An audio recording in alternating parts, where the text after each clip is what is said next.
3-year-old Dorothy was playing, then accidentally fell down a flight of stairs. She hit her head and was knocked unconscious. When her parents found her, she wasn't breathing. They called a doctor who rushed over immediately. He searched the girl for a pulse but couldn't find any. Dorothy's mother broke down when the doctor said there was nothing he could do. Her little girl was dead. The doctor left and returned an hour later with Dorothy's death certificate. He was prepared to discuss arrangements for the little girl's body. When the doctor returned, he was shocked.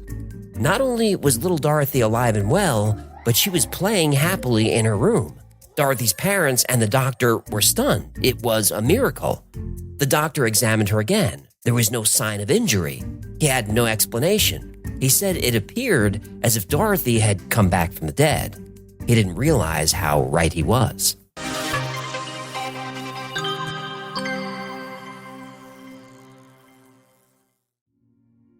Dorothy Eady was born in London in 1904. Until her fall down the stairs and her resurrection, she was a normal little girl. But after the fall, she started having night terrors. Her mother would wake her and Dorothy would tell her about her dreams.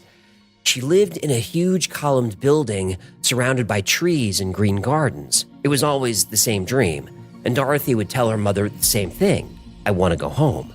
When her mother would tell her that she was home, Dorothy would become frustrated and depressed. Sometimes Dorothy's parents would find her pouting under the dining room table. They'd ask what was wrong, and it was always the same answer: "I want to go home." When asked where her home was, Dorothy would say she didn't know, she just knew she wanted to get back there. After her fall, Dorothy would occasionally speak with a heavy foreign accent. This was so unsettling that Dorothy's parents had trouble finding a sitter. When Dorothy was 4, her parents planned a day at the British Museum. They couldn't find anyone to watch their daughter, so they brought her along. And that's when things got really strange. As expected, 4-year-old Dorothy was bored in the museum. She moped, she dragged her feet. She acted like most 4-year-olds would act. However, Dorothy's mood drastically changed when they reached the Egyptian exhibit. Dorothy was dazzled by the artifacts, but when she saw the Egyptian statues, she tore herself from her mother's grip and ran wildly through the halls. Dorothy ran from statue to statue, kissing their feet. She yelled at people for wearing shoes in the presence of gods. Dorothy's mother was mortified at her daughter's behavior, but then Dorothy suddenly stopped and became silent. Dorothy's parents found her frozen in front of a glass case. She was staring at the face of an Egyptian mummy. Dorothy's mother picked her up, but she got upset. Then, in a voice that sounded like an old woman, Dorothy said, "These are my people." It took Dorothy's parents a few hours to finally drag her out of the museum. But whenever the family had free time, they would go back to the Egyptian exhibit, the only place where Dorothy felt happy and peaceful. It was obvious Dorothy was different from other kids at school. She had a hard time fitting in. She just wanted to be left alone to read books on ancient Egypt. In art class, she would draw animal heads on human bodies that looked like hieroglyphics. When Dorothy was 7, her father bought her a children's encyclopedia about ancient Egypt. Dorothy spent hours studying hieroglyphics with a magnifying glass. Her mother asked her what she was doing. Dorothy said, "I'm trying to remember." While reading a science magazine, Dorothy came across a picture of the temple built for the Pharaoh Seti, father of Ramses the Great, in the town of Abydos. Dorothy was confused. She asked her mother where all the trees were and all the green gardens. Dorothy's mother asked her, "What is this place?" Dorothy smiled the biggest smile she ever had in her entire life. She pointed at the picture of Seti's temple in Abydos and said, "Mama, this is my home." She recognized the temple from her dreams, except in her dreams, the temple had lush green gardens and looked new and clean. In the photos, it looked ancient and was in ruins. It pained her to see her beloved temple this way. She knew that one day she would visit this temple again. This was home. As Dorothy continued to look through the magazine, she came across a photo of a mummy. Its face was incredibly well preserved. She was captivated.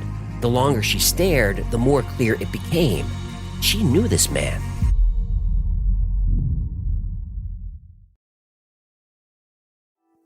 Children remembering their past lives is more common than most people think. There are thousands of documented cases, and these are just the cases that parents report. There are certainly thousands more cases where the parents are too confused or too embarrassed to report it. One interesting story happened in England in 1957. Sisters Joanna and Jacqueline Pollock, aged 11 and 6, were killed when a car lost control and hopped the curb. A year after the accident, the girls' mother, Florence Pollock, gave birth to twin girls. Jillian and Jennifer were identical twins, but they had different birthmarks.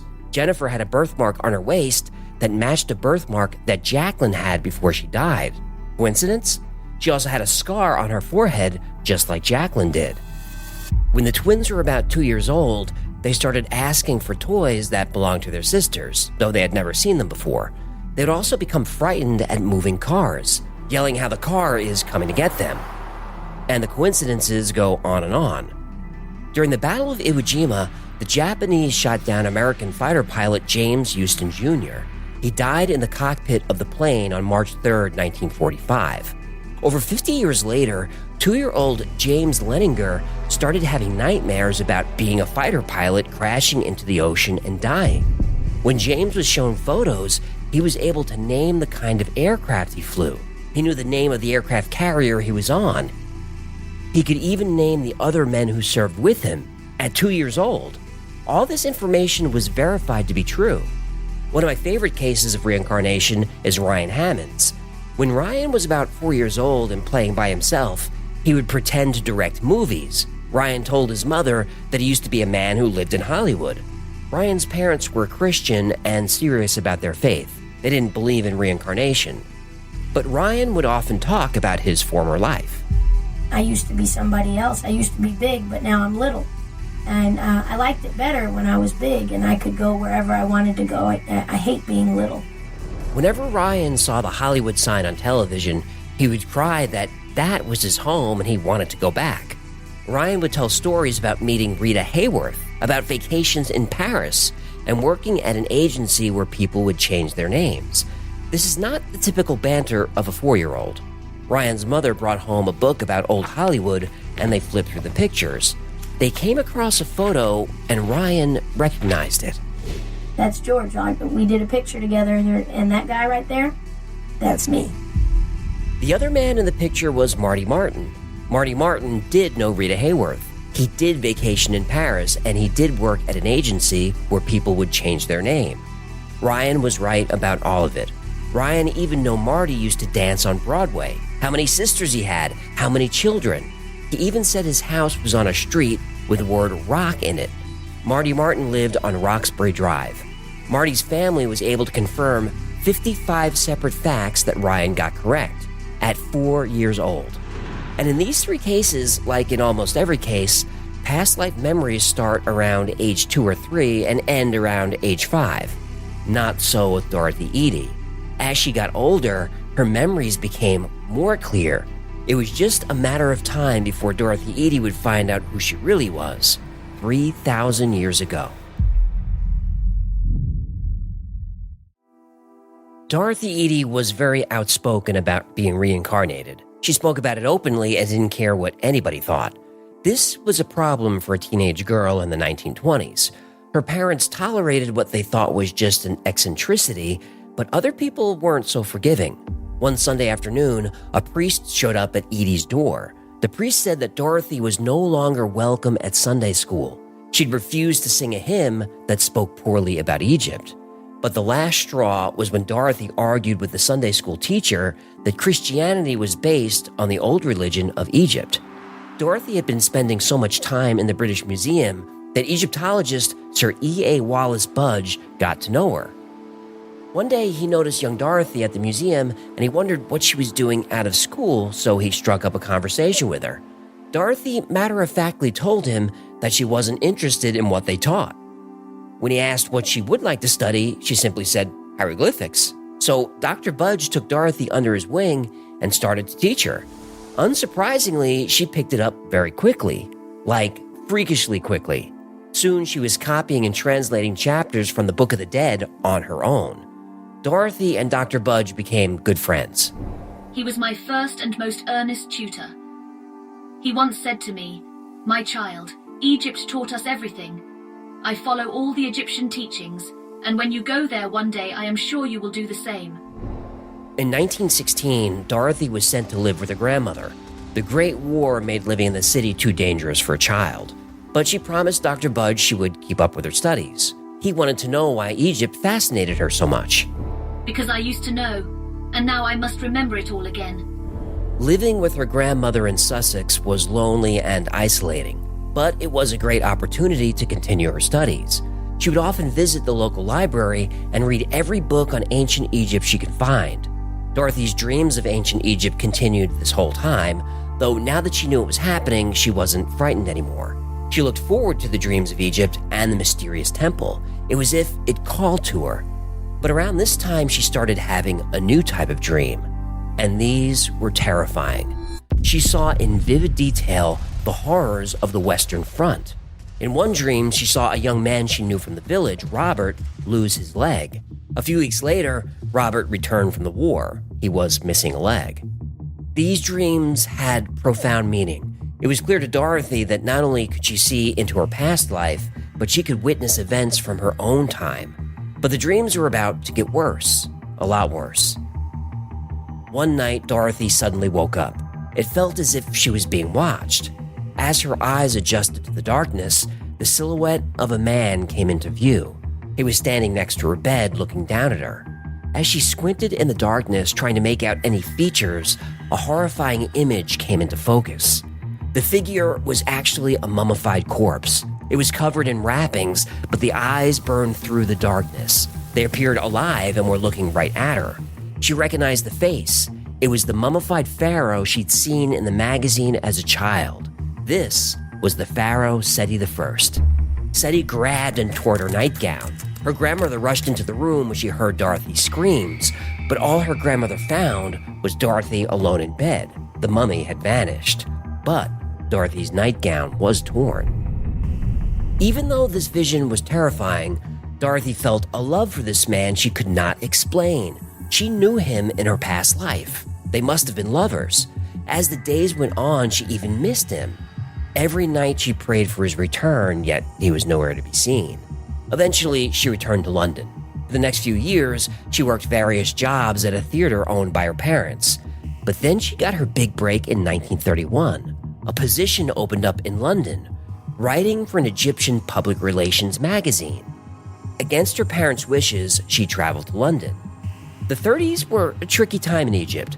Though it was officially declared independent from the United Kingdom in 1922, the UK was still heavily involved in the governing of Egypt. Dorothy used her new position at the magazine to advocate for Egyptian nationalism and full independence. While working for the magazine, she began corresponding with a wealthy Egyptian man named Imam Abdul Mugwid. In 1933, Mugwid proposed, and she accepted.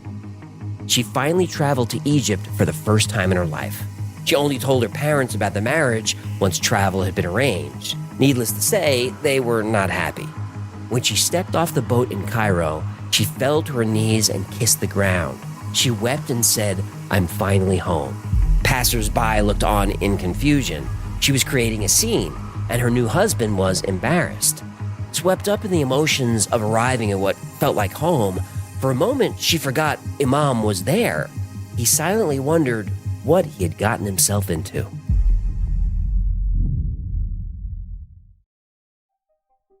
Dorothy's marriage was off to a rocky start. She was used to her freedom in London and wanted to explore the streets of old Cairo. There was so much she wanted to learn about the old ways of life. But Imam and his family were firmly against this. This immediately caused friction. 3 months into the marriage, Dorothy was pregnant. It was then the spirit of Seti reappeared to Dorothy for the first time in 15 years. Dorothy was thrilled to see him again. It felt as if she was reunited with an old lover, which made her current marriage awkward. Seti started to visit night after night, and incredibly, other family members saw him. Imam's father reported seeing the spirit of a pharaoh kneeling at Dorothy's bed. And when Dorothy's mother visited, she saw a shadowy figure standing over Dorothy at night. Dorothy kept these nighttime visits from Seti secret. She tried her best to fit the image of a good wife for Imam and his family. This meant not talking about her past life, halting her studies, and cooking for Imam. She was a terrible cook, and truly hated this responsibility. When their baby was born, she insisted on naming him Seti. The family protested. This was an ancient name. No one would ever name their child that. But Dorothy held her ground. Eventually, the family relented.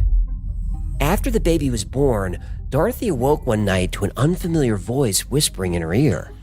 The voice was that of a man named Hora, who instructed her to write down everything he said.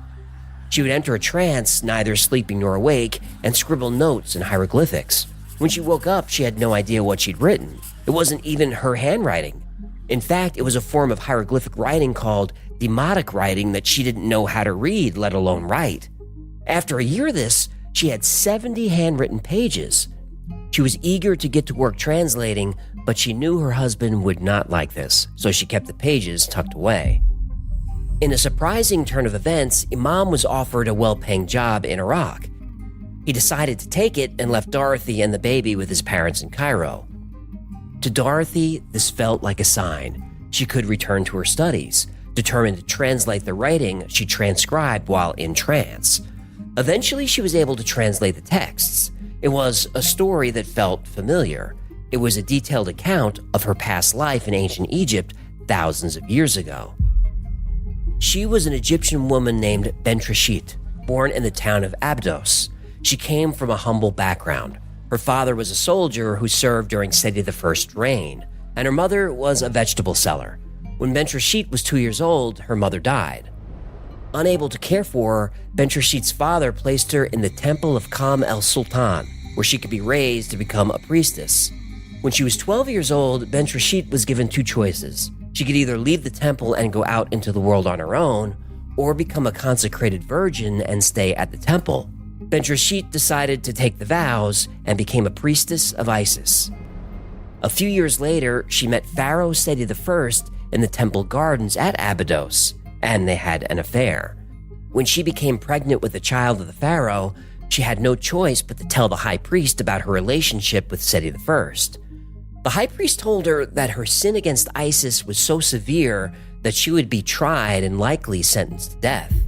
In order to protect the pharaoh from a scandal, Bentreshyt avoided trial by taking her own life. When Seti learned of Bentreshyt's death, he was beyond distraught. He was seen weeping in the gardens where they first met. He swore never to return to the temple. It was too painful for him to remember her. Dorothy finally understood everything that was happening. With her husband away, Dorothy enjoyed her newfound freedom. She was ready to explore old Cairo and all its secrets. With baby Seti strapped to her back, she marched down to the Pyramid Plateau in Giza and looked for work among archaeologists. Her extensive knowledge of ancient Egypt landed her a job. She would help record artifacts found at the digs. It's about this time she changed her name to Seti, which means Mother of Seti. This is how women were known in ancient Egypt. While many archaeologists didn't believe she was reincarnated, they couldn't deny she brought many valuable insights to their research. Her knowledge of ancient Egypt was called uncanny. Even with her hard-to-believe story, she was well regarded by her colleagues. In 1935, she took a job with Egypt's Department of Antiquities. She was the first woman ever hired, but she quickly made a name for herself as a respected scholar. She published essays and articles about ancient Egypt. She translated documents and hieroglyphics. Though Dorothy had no formal training, she became known as an expert in the field. When Imam returned in 1936, he wasn't as impressed with her accomplishments as her new colleagues. He was upset that Dorothy brought their newborn baby to the harsh desert for her studies. It was the beginning of the end of the relationship. Not long after, they were divorced. But this meant Dorothy and the ghost of the Pharaoh Seti could take the relationship to the next level. She claimed to have had a physical, intimate relationship with the dead pharaoh for years. He would manifest himself in physical form each night, allowing them to touch and hold each other and, well, you get the idea. According to Dorothy, it was no different than any husband-wife relationship. She lived a very non-materialistic life. She would even sometimes sleep in tombs to be close to her work. When Imam found this out, he filed for sole custody of their child. Dorothy's visits to her son became less and less frequent until she stopped visiting altogether. Her research completely consumed her. Finally, in 1956, Dorothy was offered a job in Abydos, the town where she believed she lived in her past life. She was excited to be closer to Abydos and the temple from her dreams, but she also knew it meant she had to resume her work as a priestess to Isis. She had to make up for her sins in the past life. This would mean no more physical nighttime visits from Seti. While saddened she could no longer be close to her lover, she found peace in the presence of the temple. When she first arrived in Abydos and walked the temple, she knew she'd come home. She was determined to spend the rest of her life here. She became known as an eccentric by the locals. She observed ancient Egyptian religion. She even created her own calendar, which marked the proper prayers and offerings to the gods for each day of the year. She walked barefoot everywhere, and she would spend her nights praying and sleeping in the ancient temples. In 1957, the new chief of antiquities wanted to test Dorothy. He admitted that she had an uncanny understanding of ancient Egyptian culture, but he didn't really believe she lived in the Temple of Seti thousands of years ago. One night, he escorted her to the temple, where the only light was a torch. He then asked her to take him to different parts of the temple. At this point, nothing had been published about the temple's layout, and Dorothy had never been there before. Dorothy was able to guide him anywhere he asked to go. With no map and no light, she knew every inch of the temple. After his sixth attempt to stump her, he gave up. One of her recurring dreams, or memories depending on what you believe, was of the garden of the Temple of Seti. But the garden had not yet been discovered by archaeologists. Dorothy told scientists where to find the garden. They excavated, and they found it.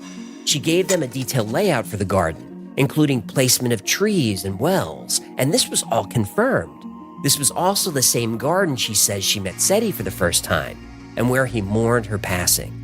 She said if they dug on the north side of the temple in a specific spot, they would find a hidden tunnel. Sure enough, the tunnel was there. In 1964, she turned 60 years old. By Egyptian law, she was required to retire. Not only was she the first woman hired from the Department of Antiquities, she was given special permission to keep working. She was too valuable of a resource to let go. Egyptologists couldn't explain how, but she was able to help make countless discoveries. She always said she wasn't discovering, she was remembering. Though her specialty was the Temple of Seti I in Abydos, she did claim to have knowledge of other ancient Egyptian sites. For example, she said the lost tomb of Nefertiti was underneath the tomb of her stepson Tutankhamun. Dorothy made this claim in 1972. Tutankhamun's tomb was found in 1922, and though the tomb had been studied for 50 years, there was no evidence of a chamber there. But in 2015, radar imaging technology showed there actually was a chamber right where she said it would be. Dorothy also said she grew up in a village a few hundred yards east of Shunat El Zib in her past life. Archaeologists didn't know of a village called this, not during her lifetime anyway. But 16 years after her death, a village was found exactly where she said it was. Her village. They found Dorothy's home.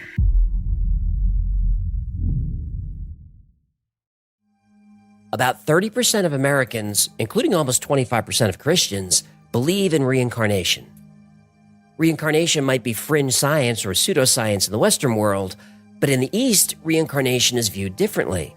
It's a central part of Hinduism, Buddhism, Sikhism, and several other religions. For about a quarter of the world's population, almost 2 billion people, reincarnation is a central belief. The Dalai Lama, the spiritual leader of Tibetan Buddhism, is said to be the reincarnation of Pema Dorji, the first Dalai Lama who died in 1474. The current Dalai Lama, who was born in 1935, is the 14th incarnation of Pema Dorji.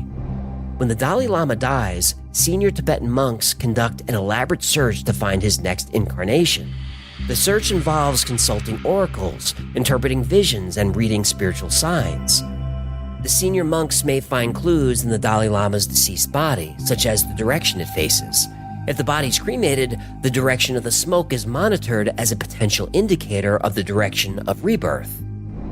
The current Dalai Lama was found at the age of 2 after a senior monk saw his village and house in a vision. The boy, then named Lama Thondup, could identify items that belonged to the previous Dalai Lama, including a drum used for rituals and a walking stick.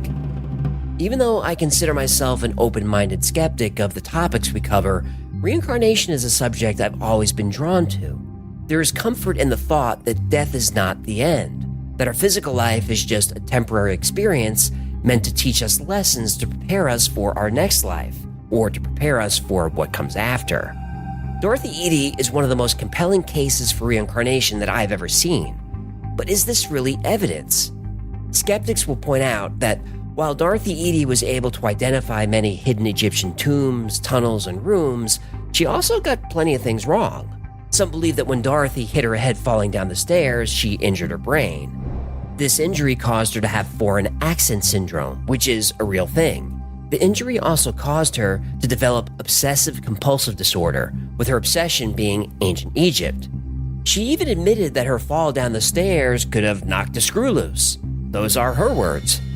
Well, I wonder, either the fall downstairs knocked a screw loose, and yet everything was so, what shall I say, logical after that. There's no question that if she developed this obsession at 3 or 4 years old, she'd become very skilled and knowledgeable about the subject. We do know that Dorothy Eady was institutionalized multiple times for mental health issues when she was young. But after Dorothy was about 16 or so, her parents stopped trying to fix her. They didn't believe her story, and they didn't like being associated with it, but they still supported their daughter. Also, all the stories about Dorothy's early life come from Dorothy herself. The fall, her experience in the museum, the trance writing, the time she was tested in the darkness of the temple. There's no evidence any of it happened. We have to take her at her word. But that's the skeptic's point of view. Even famous Egyptologists, who notoriously dislike anything mystical, said that Dorothy's knowledge of Egypt was beyond simple intuition. It was uncanny. They stopped short of saying she was reincarnated, but nobody denies her contributions to the study of ancient Egypt. She's still highly revered by archaeologists. Dorothy Eady has been called the patron saint of Egyptology. She lived out her remaining years near Abydos in a mud hut which she called the Seti Hilton. Yes, she had a sense of humor. Her mud hut, the Seti Hilton, was walking distance to Seti's temple, the place since childhood that she considered home. She finally passed away in her sleep in 1981. When her body was discovered, the room was full of cats, and they were crying over her body. Cats were considered sacred in ancient Egypt. She was buried in Abydos near the temple she loved so much. When her close friend Hani al-Zieni read through her diary, he was moved by how much she loved the Pharaoh Seti. When I open the pages of her diaries, I find evidence of a love that is beyond our normal definition of it. If Dorothy's memories are true, it's evidence love is not bound by time or space. Perhaps the relationships we build in this life don't end when we do. It's a good reminder to not treat others like they're a means to an end. Who knows what's on the other side? But I can't help but wonder, is there a child out there somewhere right now having dreams and visions she can't explain? Visions of an oasis, a green garden in the desert, once again calling her home.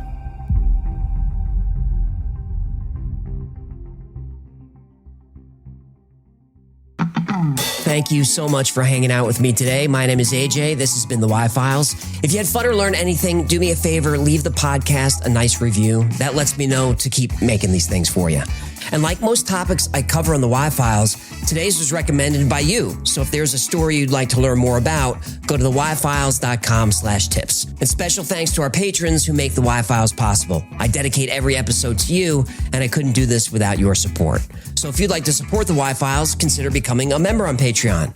For as little as $3 a month, you get all kinds of perks. You get early access to videos without commercials. You get first dibs on products like the Hecklefish Talking Plushie. You get special access on Discord. And you get 2 private live streams every week just for you. Plus, you help keep the Y-Files alive. Another great way to support is grab something from the Y-Files store. Go to shop.theyfiles.com, and we've got mugs and t-shirts and all the typical merch, but I'll make you 2 promises. 1, our merch is way more fun than anyone else. And 2, I keep the prices much lower than other creators. And if you've followed the Y-Files for a while, you know it's important to me to keep the cost to you as low as possible. All right, those are the plugs, and that's the show. Until next time, be safe, be kind, and know that you are appreciated.